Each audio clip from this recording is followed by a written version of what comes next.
ګلونو په ګډیو مې ګډۍ نور بدلې خپل هیواد مې راغولی خپل هیواد مې راغولی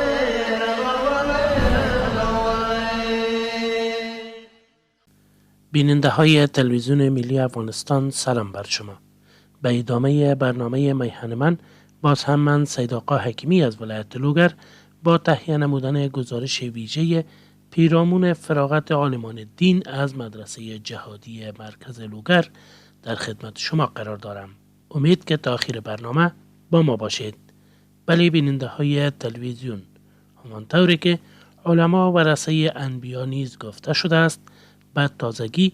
به تعداد 95 تن از عالمان دین بعد از فراگیری علوم دینی از دوره‌های کلان و خرد از مدرسه جهادی در مرکز لوگر فارغ به دستار فضیلت بستند. مراسمی که به همین منظور در مسجد جامع عبدالله ابن مسعود در شهر بوالعلم برگزار گردیده بود و شمول شیر محمد استانکزی، معین سیاسی وزارت امور خارجه، مولوی عنایت الله شجاع معاون ولایت، علمای دین، مسئولین ملکی و نظامی لوگر و برخی ولایات همجوار، موسفیدان، جوانان و اعضای خانواده و بستگان طلبای فارغ شده نیز حضور داشتند. در ابتدای مراسم تعدادی از علمای دین پیرامون اهمیت و ارزش علوم دینی و عصری صحبت کردند و از مردم به ویژه نسل جوان خواستند که فراگیری دانش را سرلوحه زندگی خود قرار دهند.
لانفصام لها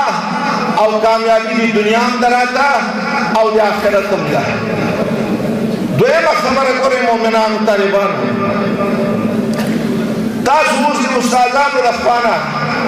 په تاسو د ستارې فضیلت لیکل کېږي. څومره مشایخ یاست له هغه سر نه تاسو وګورئ تر دې سره پورې دا منورې چهرې ته وګورئ، دا وارثین دی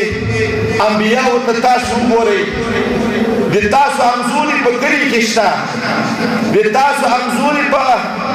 خپل ولایتو په خپلو علاقو کې هم شته، هغه چېرته یو طرف و بل طرف او تاسو باندې دا وارثین د انبیا علیهم السلام د اعتماد لاسونه دي، په تاسو باندې به انشاءالله اوس د ستاسې فضیلت تړل کېږي. ګورئ مؤمنانو طالبانو ورونو، لوګر عوام داسې چن شوي دي، افغانستان عوام چند شوي مسلمانان دي نقصانات اوس کې کېږي ته باید تاپي ورباندې مه ږده چې مشرک بدعتي اصلاح وکړه یو حدیث طالب العلم ګوري حدیث شریف دا وایي چې کله د منکر ولیده هغه په لاس تغییر ورکړه په خوله تغییر ورکړه او یا یې په زړه بد وایستوه بلکل صحیح حدیث ده په سر و چشم باندې منو خو دې خوا قرآن ته مو ګورئ که نه الله پاک په قرآن شریف کې داسې راته وایي و طالبان ادخلوا فی السلم کافه په اسلام کې مکمل دننه شي اسلام کې چې د اسلام څومره جزئیات دي ټول په ځان عملي کړه علم التوحید او د صفاتو مبارک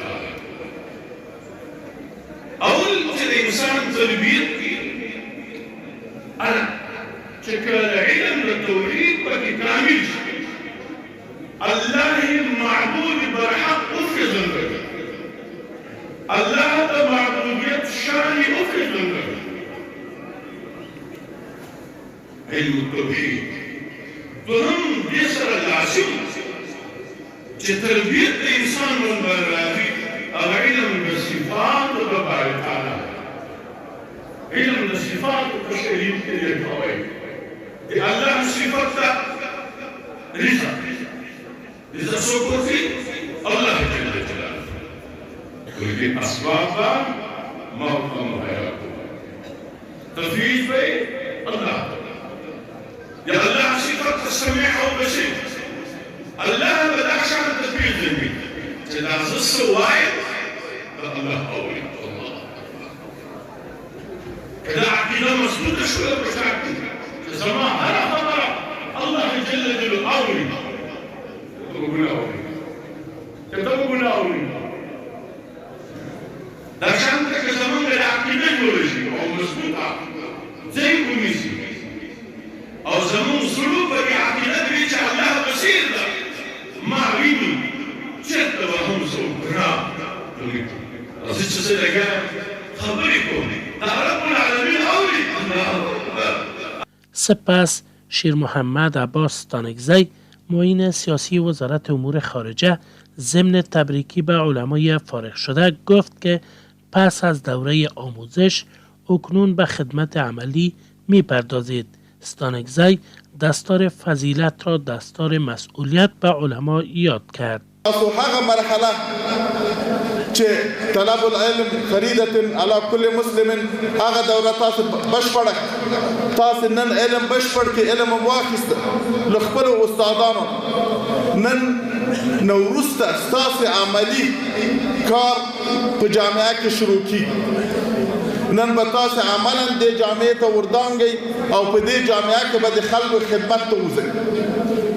هغه خدمت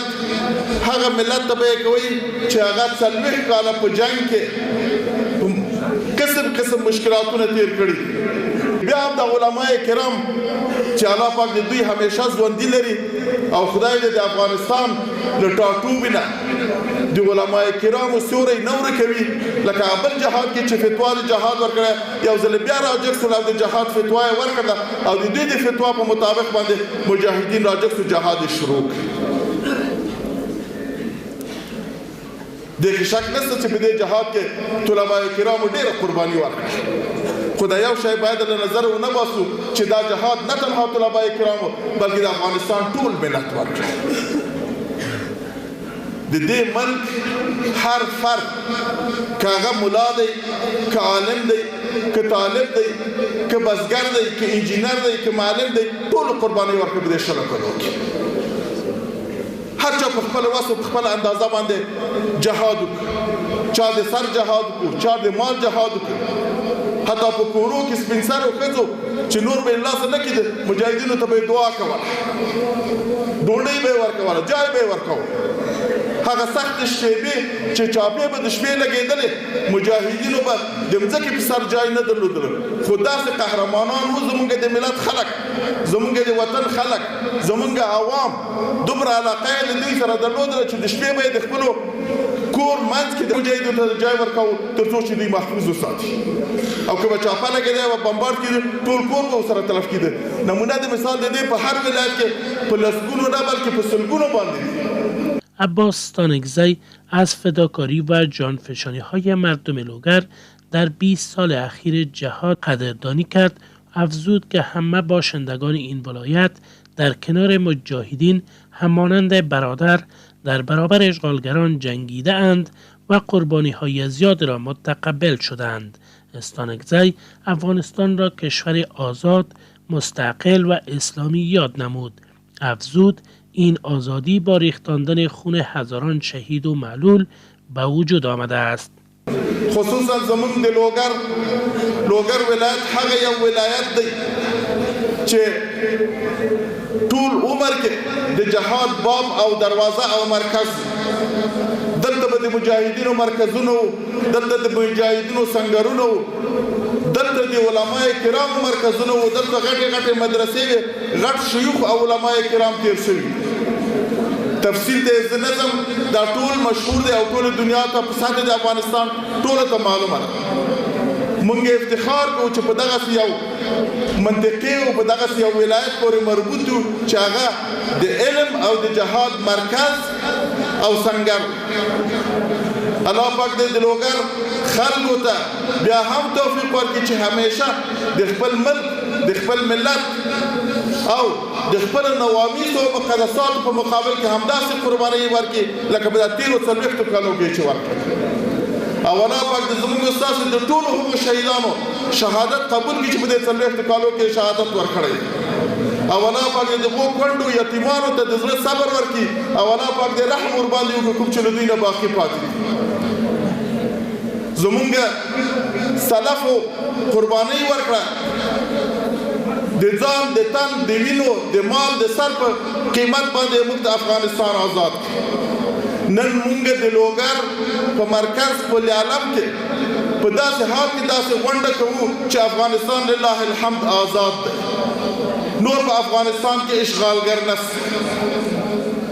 او اشغالګر له افغانستان وتلی دی. افغانستان یو آزاد، اسلامي او خودمختار ملک دی. خو دا نظام، دا آزادي محترم ورونو، دا مونږ ته چا په تحفه کې نه ده راکړې، دا مونږ په ډالرو نه ده اخیستی، دا مونږ چا ته بخشش په بل قسم نه ده راکړې، بلکې په دې لار کې مونږ تر 3 میلیونو زیات شهیدان په دې 40 کالو کې ورکړي. تاسو به په یاد لرئ د لوګر خلک چې کله به د روسانو قطارونه له دې کابل نه تر پکتیا پورې تللې، په لوګر کې به دڼې وړې سول، تارو مار به سول. تر پکتیا به چې تللې هېڅ به نه وي پکې پاتې. همدارنګه به قطارونه چې د پکتیا کابل ته دغه به حال، بمباردونه، قواوې،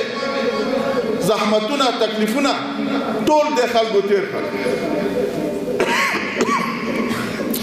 لغه نه وروسته دا 20 کلنه دوره چې د امریکایانو د اشغال دوره، تاسو ولیدل چې هغه مشکلاتونه، هغه ناخواله چې په دې ملک کې تیر سي په ټول افغانستان کې د دې نظیر په جهان کې نشته. زه خو همیشه دا وایم چې د اسلام په تاریخ کې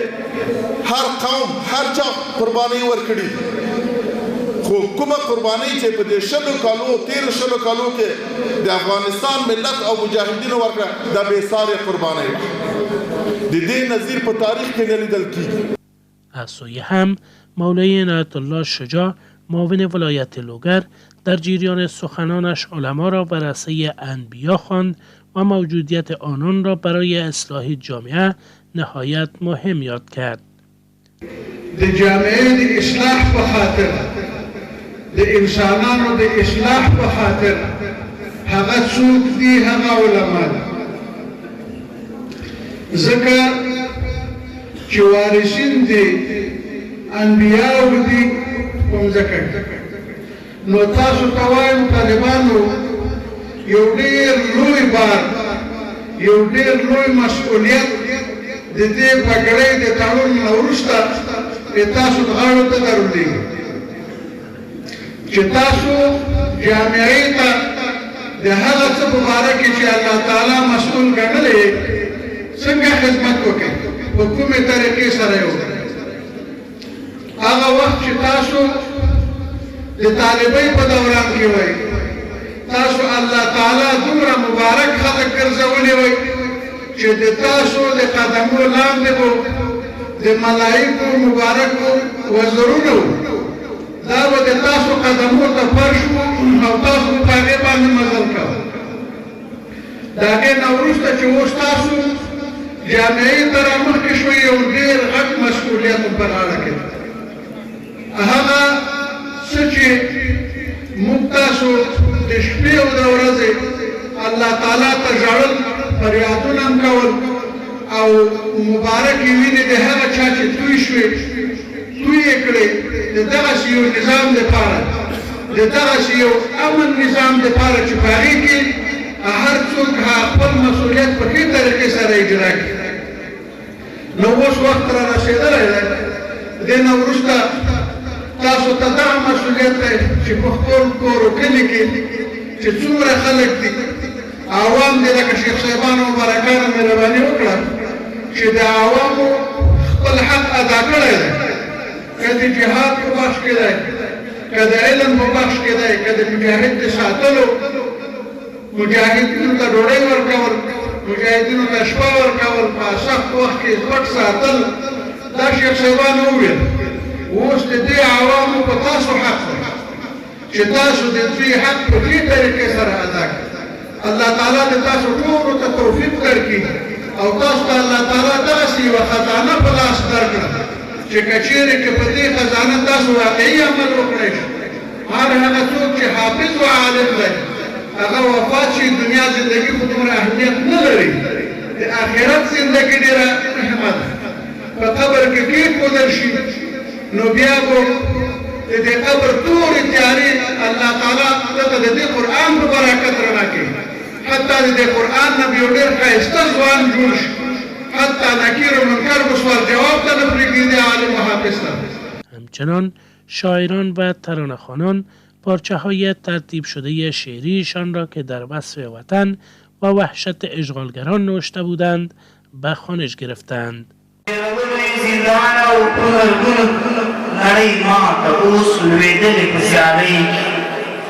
د چاپو او د مرګونو کیسې نشته د چاپو او د مرګونو کیسې نشته امن امن د طالب په واکمنۍ کې اوس چورلکې ژوند ژغورونکي بلل کېږي اوس چورلکې ژوند ژغورونکي بلل کېږي اوس څوک نه ولي په دومره تورکۍ کې فرښتې د امن هر څوک ورته وایي فرښتې د امن هر څوک ورته وایي طالبي عسکر یادېږي په نړۍ کې بدامني ته یې د پای ټکی یې کېښود بدامني ته د پای ټکی یې کېښود دغه خوند د طالب جان په پاچاهۍ کې ورکې ورکې د سرغې او هم آهونه ورکې ورکې د سرغې او هم آهونه ژوند عاقفه کړي مزه په ازادۍ کې ژوند عاقفه کړي مزه په ازادۍ کې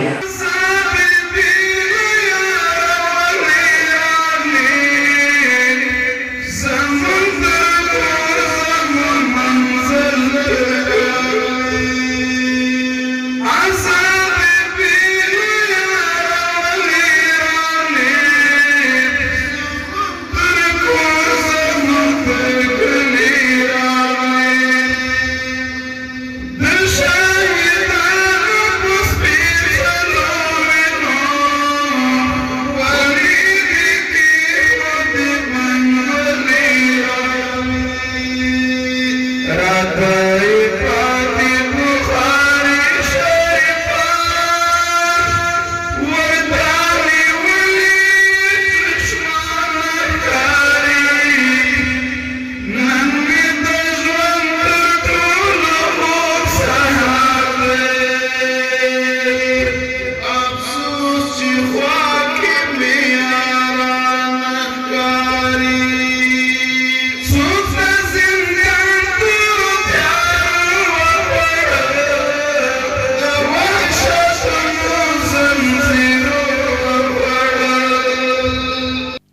پایان مراسم دستار فضیلت بر سر عالمان فارغ شده از سوی معین سیاسی وزارت خارجه، مسئولین لوگر و علمای دین گذاشته شد.